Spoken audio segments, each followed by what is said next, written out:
अगर आप भी चाहते हैं कि ऋषि यादव म्यूजिक का ऑडियो सबसे पहले आप तक पहुंचे तो लाल बटन को दबाकर चैनल को सब्सक्राइब जरूर करें और साथ में बेल आइकन दबाना ना भूलें। ऋषि यादव प्रेजेंट। बोला बोला मेहरा वाली मैया की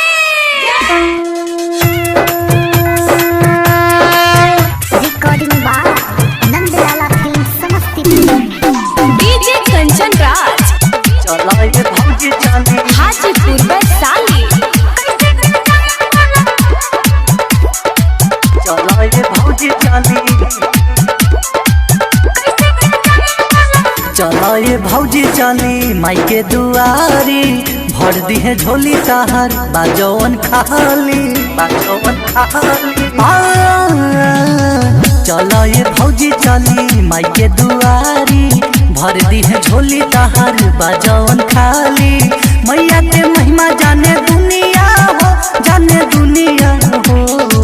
कैसे के जाई बोला माई के दुआरी नया नया बनिया भी कनिया।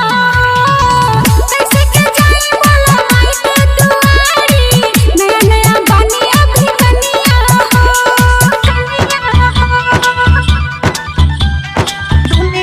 Recording by Nandlala film Samastipur. DJ Kanchan Raj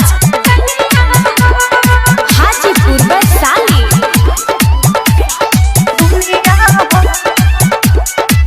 चला ये भौजी चांदी लहला चुनरिया चला दुआरिया सोचल सपनवा पुराइए दीना कि मैया जी पुराइए दीना कि मैया जी पुराइए दीना लहला चुनरिया चला दुआरिया सोचल सपनवा पुराइए दीना कि मैया जी पुराइए दीना। निक लगे देखही में निमिया हो लागे निमिया हो। कैसे के जाई बोला माई के दुआरी नया नया बनिया भी कनिया। कैसे के जाई बोला माई के दुआरी नया नया बनिया भी कनिया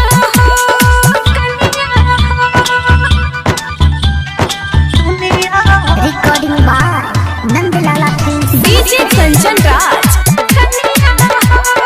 हाजीपुर वैशाली।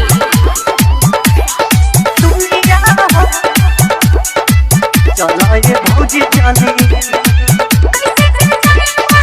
भर जाई अचरा तो गावेला पचरा पंकज अमिता के बोलाइए लिहाना ये भौजी तू बोलाइए लिहाना ये भौजी तू बोलाइए लिहाना भर जाई अचरा तो गावेला पचरा पंकज अमिता के बोलाइए लिहाना ये भौजी तू बोलाइए